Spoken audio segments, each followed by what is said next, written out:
कुमार वर्मा। झारखंड के अंदर 2024 में विधानसभा चुनाव है। ऐसे में इलेक्शन कमीशन की टीम झारखंड की राजधानी रांची पहुंची हुई है और आज इलेक्शन कमीशन की टीम ने कई पार्टी के जो प्रतिनिधि थे उनसे आज बातचीत की, उनसे चर्चा की। और चर्चा इसलिए भी अहम थी क्योंकि इलेक्शन कमीशन की टीम ने उनसे ये जानने की कोशिश की कि आखिर चुनाव कब कराए जाएं और क्या क्या जो है आप लोग को परेशानियां आ रही है या फिर दिक्कतें आ रही है। इस तरह की जो तमाम चीज़ें हैं आप लोग हमारे सामने रखिए। चुनाव इलेक्शन कमीशन की टीम के सामने सभी पार्टी के नेताओं ने अपनी अपनी बात रखी। जहां बीजेपी की तरफ से घुसपैठ का मामला उठाया गया, बीजेपी की तरफ से ये भी कहा गया कि भाई जिस तरह से परसेंटेज बढ़ रहे हैं लोगों के, वोटिंग करने वालों के परसेंटेज बढ़ रहे हैं वो काफ़ी चिंताजनक है। बांग्लादेशी घुसपैठियों का मामला इलेक्शन कमीशन के पास उठाया गया। वहीं दूसरी तरफ बात करें जेएमएम की तरफ से कहा गया कि भाई 15 तारीख के बाद आप इलेक्शन करा लीजिए, हमारा भी कार्यकाल दिसंबर में पूरा हो जाएगा। 15 तारीख नवंबर में आप कभी भी 15 तारीख नवंबर के बाद आप इलेक्शन करा सकते हैं। वहीं घुसपैठ वाले मामले में उन्होंने कहा कि ये बीजेपी जो है घबरा गई है इसलिए इस तरह की बातें कर रही है। लेकिन सवाल कई है, अब 2024 में चुनाव होने हैं, बीजेपी ने एक मुद्दा तो पकड़ लिया है, घुसपैठ का मुद्दा, उसको छोड़ने वाली नहीं है, उसको लेकर वो बढ़ रही है। यही वजह है कि लगातार वो इलेक्शन कमीशन के सामने इस बात को रख रही है, जनता के सामने इस बात को रख रही है। आप देख रहे होंगे परिवर्तन यात्रा निकली है झारखंड के अंदर, इस दौरान भी तमाम तरह की बातें जो है बीजेपी रख रही है। बेरोजगारी का मुद्दा हो और भी कई मुद्दे हैं जो बीजेपी उठा रही है, छात्रों के मुद्दे उठा रही है। तो लगातार जो है बीजेपी ने तो कमर कस ली है, लेकिन क्या अन्य पार्टियों ने इतनी कमर कसी? आज हम इन्हीं सब बातों पर चर्चा करेंगे। हमारे साथ हमारी मेहमान आज मौजूद है राफिया नाज जी, हम उनका स्वागत करते हैं। राफिया नाज जी बहुत बहुत स्वागत है न्यूज़ बाइस्कोप में। और आज राफिया नाज जी के साथ साथ आज हमारे जो सहयोगी हैं, वरिष्ठ सहयोगी हैं, आज वो भी हमारे साथ जुड़ेंगे और इस चर्चा में भाग लेंगे और हम इनसे भी जानने की कोशिश करेंगे कि झारखंड की परिस्थिति और स्थिति के बारे में इनसे भी थोड़ा जानेंगे। लेकिन सबसे पहले हम राफिया नाज का रुख कर लेते हैं। राफिया नाज जी, आज इलेक्शन कमीशन की बैठक हुई, आपके भी प्रतिनिधि गए थे, क्या मांग रखी आप लोगों ने इलेक्शन कमीशन के? देखिए, इलेक्शन कमीशन की जो आज बैठक रखी गई थी उसमें हमारे प्रतिनिधि मंडल भी शामिल हुए थे। तो हमारी तरफ से यही मांग है कि जिस तरीके से झारखंड में घुसपैठ बढ़ते जा रहे हैं और जिससे कि जो यहाँ की जनता है उनको खतरा बढ़ते जा रहा है, तो इस घुसपैठ पे भी इलेक्शन कमीशन को विचार करना चाहिए। और इसके साथ साथ जो चुनाव है उस चुनाव को कम से कम इस चरण पे करवाना हमारी मांग है। और सबसे बड़ी बात है कि जिस तरीके से आप अगर देखेंगे कई न्यूज़ का जो रिपोर्ट होगा उसमें एक एक व्यक्ति का दो आप देखेंगे कि वोटर आईडी कार्ड है।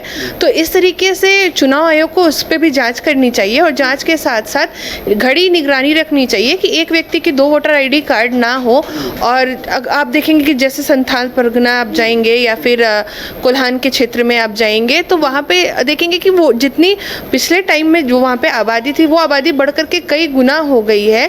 और कई गुना होने के साथ साथ वहाँ पे जो वोटर्स है वो वोटर की संख्या भी बढ़ गई है। तो इस पे विशेष रूप पे ध्यान रख करके चुनाव आयोग सारे कार्य करे, ये हमारी मांग है। किसी को हटाने की मांग भी आपने की है? जी हाँ, वंदना डरेल, क्योंकि वंदना डरेल ने जिस तरीके से आप देखेंगे हाल के दिनों में काम किया है, एक तरीके से वो गवर्नमेंट के रबर स्टैम्प, झारखंड गवर्नमेंट की रबर स्टैम्प बन करके जिस तरीके से वो काम कर रही है, एक डमी बन करके काम कर रही है, तो ऐसे पदाधिकारी को हटाना ही चाहिए। क्योंकि मतलब जो पदाधिकारी होते हैं उनका कार्य होता है कि वो निष्पक्ष रूप से काम करें। और वंदना जी झारखंड में गृह सचिव है तो उनको तो निष्पक्ष होकर के काम करना चाहिए, पर उनके जो एक्शंस रहे हैं बीते दिनों में वो एक्शन साफ तौर पे जाहिर करते हैं कि वो एक पर्टिकुलर किसी पार्टी को रिप्रेजेंट कर रही हैं, ना कि वो सभी को साथ लेकर के चल रही है। तो इस पे चुनाव आयोग को विचार करना चाहिए ताकि निष्पक्ष रूप से चुनाव हो सके और जो भी चुनाव का फैसला है वो जनता के लिए और जनता के हित में और निष्पक्ष रूप से आए। वंदना डरेल को हटाने की मांग की है और गृह सचिव भी हैं। और दूसरी चीज़ ये कि भाई कई लोगों के 2 वोटर कार्ड भी बन गए हैं, ऐसे में ये भी चिंता सता रही है बीजेपी को।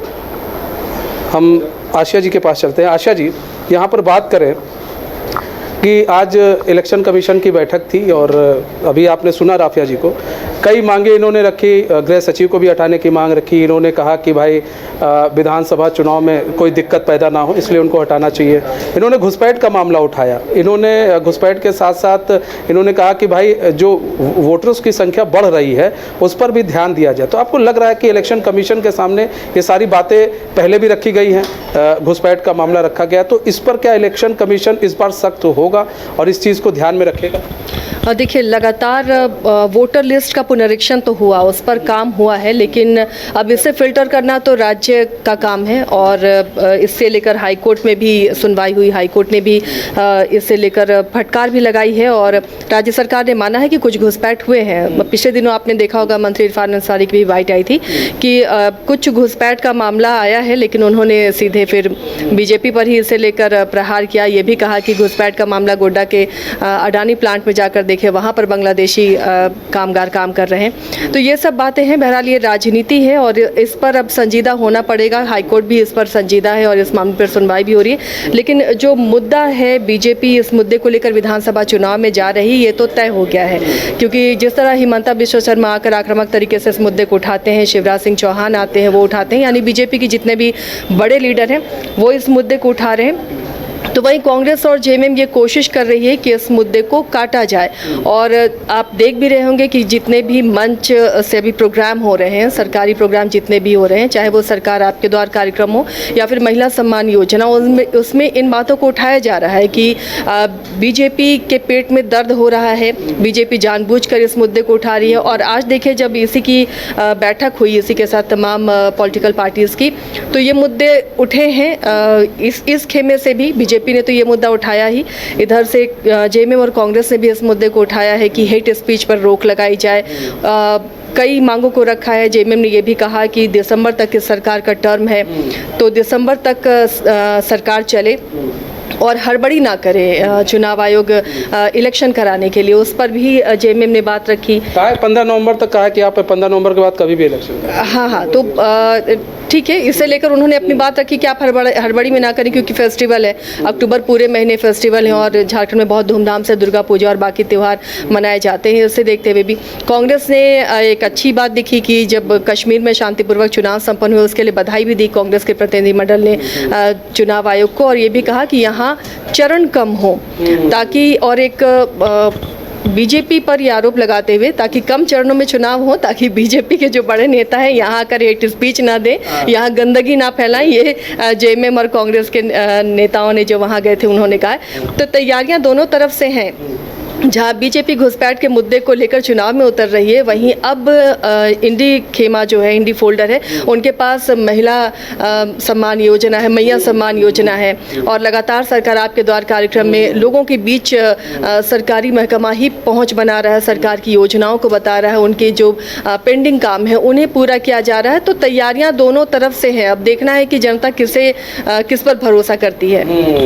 राफिया नाथ जी ने बड़ी बातें कही और सही बात कही है। देखिए, यहाँ पर महिला सम्मान योजना के ज़रिए जो है वो सरकार साधने की कोशिश कर रही है आम पब्लिक को, खासकर आदिवासी महिलाओं को, आदिवासी वोटर्स को साधने की कोशिश कर रही है। राकेश रंजन जी हैं, बहुत रिसर्च भी करते हैं हर एक खबर पर। राकेश रंजन जी, यहाँ पर बात की जाए कि जिस तरह से अभी आपने देखा इलेक्शन कमीशन की बैठक हो रही है, अभी राफिया जी ने भी कहा कि जिस तरह से भाई घुसपैठ का मामला तो बीजेपी ने पकड़ रखा है, अब इसको छोड़ेंगे नहीं। तो एक चीज़ है, घुसपैठ का मामला कहीं ना कहीं एक कहते हैं ना, हिमंता बिश्व शर्मा यहाँ पर आए, उन्होंने एक ऐसा मंत्र फूका कि अब वो मंत्र चल भी पड़ा है यहाँ पर झारखंड के अंदर। आपको लग रहा है ना, चल भी पड़ा है और अब उस मंत्र से बाहर नहीं निकल पा रही है जेएमएम।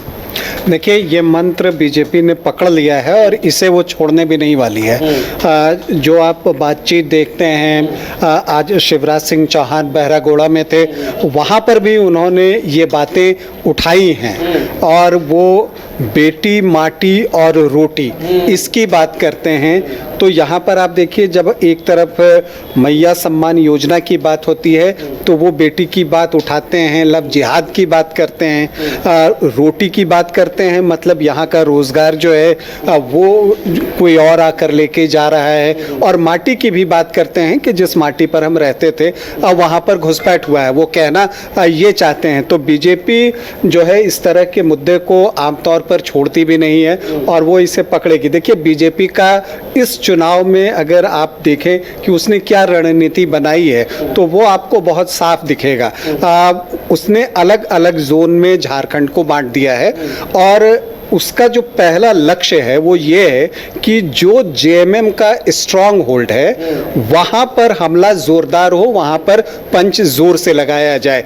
और देखिए कोल्हान में बीजेपी जो है पिछली बार साफ हो गई थी, और अगर आप संथाल में देखें तो वहाँ पर भी बीजेपी जो है संभवतः 4 सीट ही जीतने में सफल हुई थी, जबकि वहाँ पर 18 विधानसभा की सीटें हैं, 14 कोल्हान में हैं। तो इन 32 सीटों के लिए उसकी रणनीति बिल्कुल अलग है। कोल्हान को साधने के उद्देश्य से ही चंपाई सोरेन को बीजेपी में लाया गया है। कोल्हान बीजेपी का अगर आप पीछे जाकर देखें तो बीजेपी कोल्हान में आमतौर पर बेहतर करती रही है, क्योंकि उसी के अंतर्गत अगर आप देखें तो जो जमशेदपुर लोकसभा क्षेत्र आता है उसमें बीजेपी की पकड़ हमेशा से अच्छी रही है। तो पिछली बार अप्रत्याशित था बीजेपी के लिए, तो बीजेपी कोल्हान में इस बार डबल डिजिट की तरफ जाना चाहती है, जो उसका उद्देश्य है। अब कितना सफल होती है ये तो वक्त बताएगा। और संथाल में उसे एक मुद्दे की तलाश थी जो कि बांग्लादेशी घुसपैठ के नाम पर उसे मिला है, और वो वहाँ पर इस बात को पूरे जोर शोर से रख रही है कि वो यहाँ पर चूंकि घुसपैठ हो रहा है तो यहाँ की बेटियों की बात वो कर रहे हैं और ज़मीन जा रही है, माटी की बात हो रही है, तो ये मुद्दे बीजेपी ने उठाए हैं। और जो बाकी जगह आप देखेंगे तो बाकी जगह आपको जो दिखेगा वो ये दिखेगा कि उसकी जो रणनीति है वो है बेरोजगारी पर वो बात करेंगे। ये मानकर चलिए रोजगार नहीं दिया गया।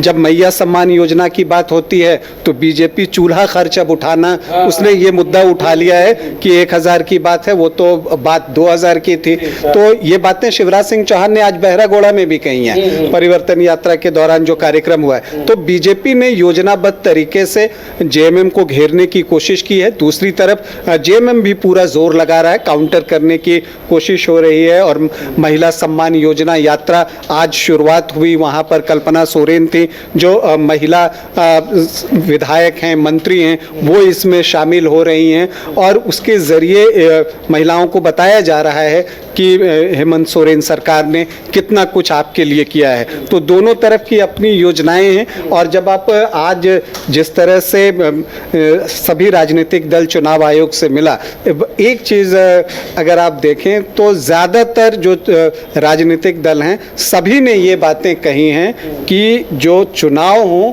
वो कम चरण में हो। आमतौर पर ये धारणा बनती थी कि बीजेपी शायद ज़्यादा चरणों में जो है वो चुनाव की मांग करेगी, लेकिन मैं अभी बाइट सुन रहा था तो उसके अनुसार बीजेपी भी चाहती है कि कम चरणों में ही जो है वो मतदान हो। एक आजसू चाहता है कि सुरक्षा की दृष्टिकोण से और निष्पक्ष चुनाव के लिए कई चरणों में चुनाव हो, नहीं तो आमतौर पर सभी पार्टियां इस मुद्दे पर सहमत हैं। और देखिए जब कश्मीर में 90 सीट है, 3 चरणों में चुनाव हो रहे हैं, तो झारखंड भी डिजर्व करता है कि कम चरणों में यहाँ पर भी चुनाव कराया जाए। तो इस तरह से सभी दल ने अपनी अपनी बातें रखी हैं और अपने राजनीतिक नफे नुकसान को देखते हुए चुनाव आयोग के सामने अपनी बातों को रखा है।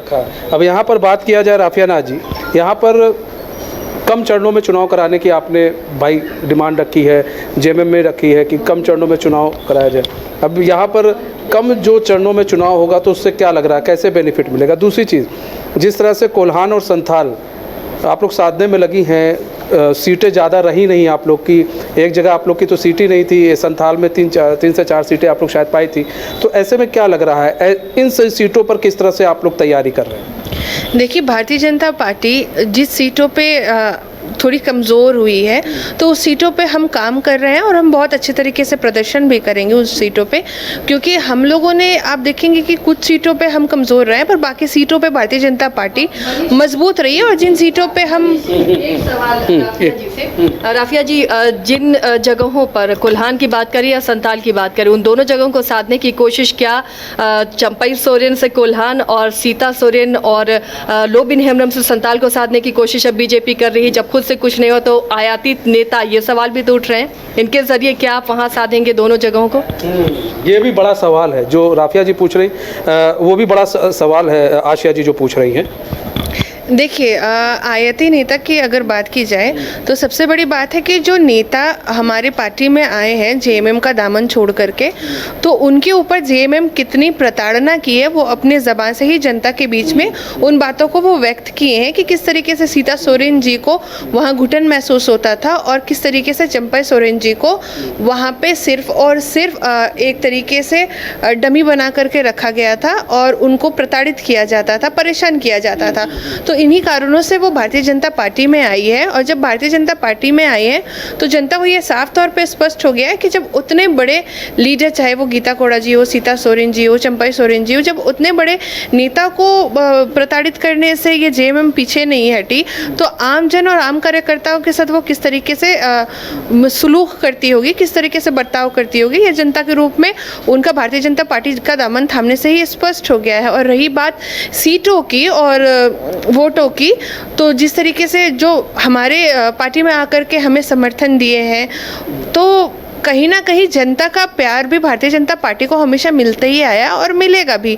और जो क्षेत्र अगर आप साधने की बात करें कि जिस तरीके से साधना, तो साधना एक डिफरेंट चीज़ हो गया जब वहाँ के नेता चंपई सोरेन जी हुए, गीता कोड़ा जी और सीता सोरेन जी हुई, तो इन सभी के साथ जनता का प्यार है, क्योंकि जनता ने ही लोकसभा चुनाव में वो प्यार नहीं दिखा, वो जो सम्मान दिखना चाहिए गीता कोड़ा को लेकर और सीता सोरेन को लेकर, बहुत भावुक थी उस वक्त भी, लेकिन ना वो प्यार ना वो सम्मान लोकसभा चुनाव में तो नहीं दिखा। आपको लग रहा है कि आने वाले ये जो विधानसभा चुनाव उसमें जो दिखेगा? देखिए, लोकसभा चुनाव में प्यार कैसे नहीं दिखा, प्यार तो दिखा ही है।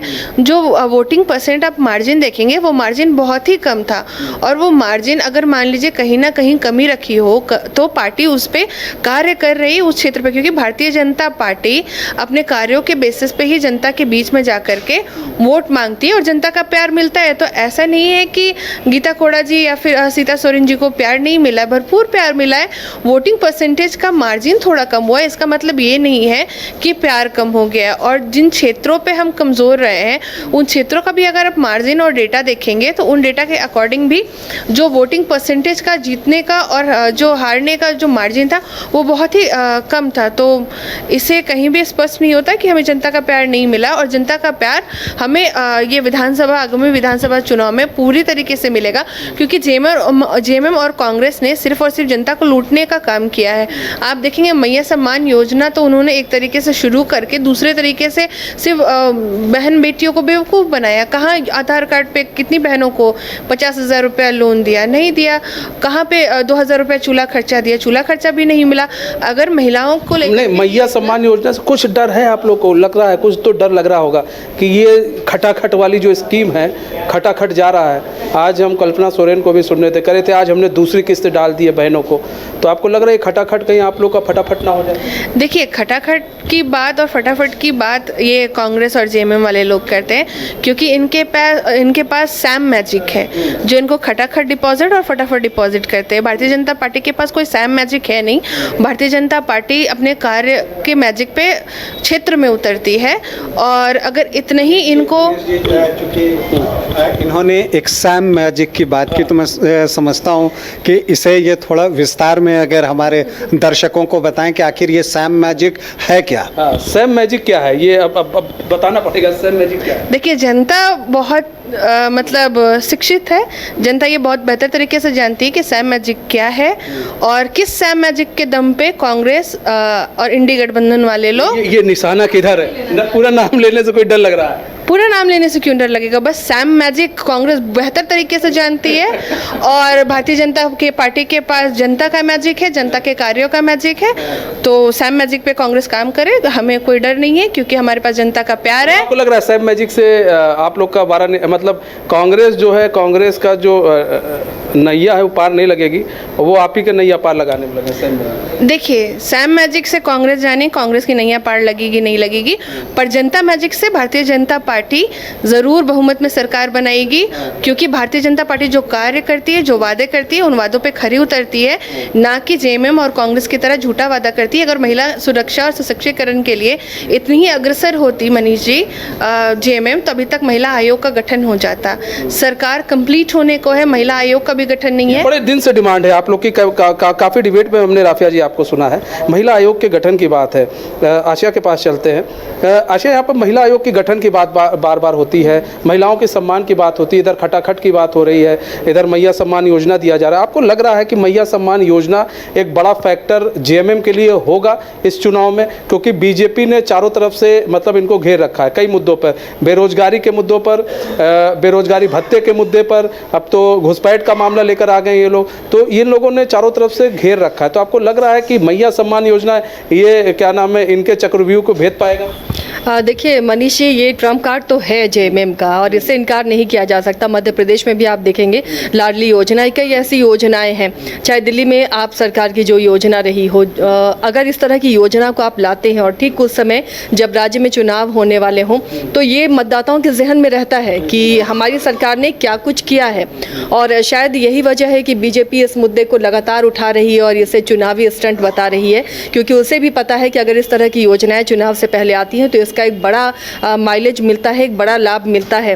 क्योंकि महिलाएं जो हैं यहाँ के जब वोटिंग होते हैं, मनीषी देखा होगा आपने, महिलाओं में जो उत्साह रहता है पुरुषों से ज़्यादा रहता है, महिलाओं का वोटिंग परसेंटेज भी अच्छा खासा होता है।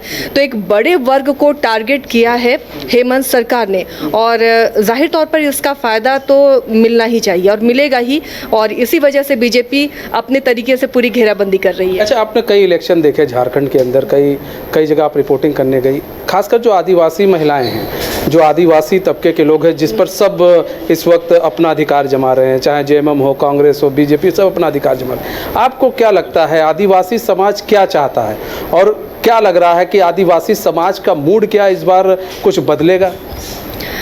देखिए, ये तो मतदाता ही जानेंगे कि उन्हें इस बार क्या चाहिए, लेकिन जो आदिवासी समाज है वो बहुत सीधा साधा समाज होता है और उसे जो चाहिए, एक बड़ा मुद्दा है राज्य में कि पलायन रुके, रोज़गार यहीं मिले, स्थानीय लोगों को रोज़गार मिले।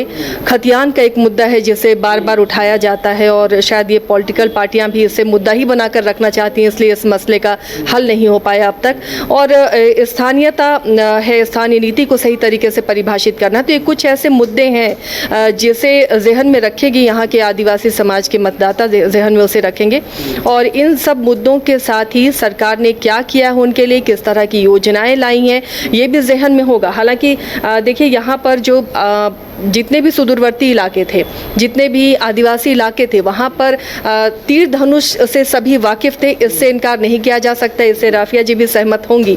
लेकिन बीजेपी ने इस पर बहुत वर्क किया है और बहुत दिनों से वर्क किया है और अब वहाँ तीर धनुष के साथ लोग कमल को भी पहचानते हैं।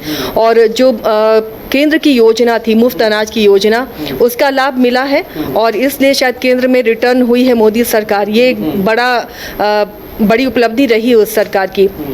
तो इस बार भी अब हेमंत सरकार के सामने भी मैया सम्मान योजना का कार्ड है, तो अब देखना है कि जनता किसे डिसाइड करती है। इसे डिसाइड करती है। देखिए, यहाँ पर सबसे बड़ी चीज़ है, राफिया ने एक बड़ी अच्छी बात कही कि जो पहले तीर धनुष का जो निशान था वो पहुँचा था आदिवासी समाज के तबके के लोग में था, लेकिन अब कमल भी पहुँच रहा है।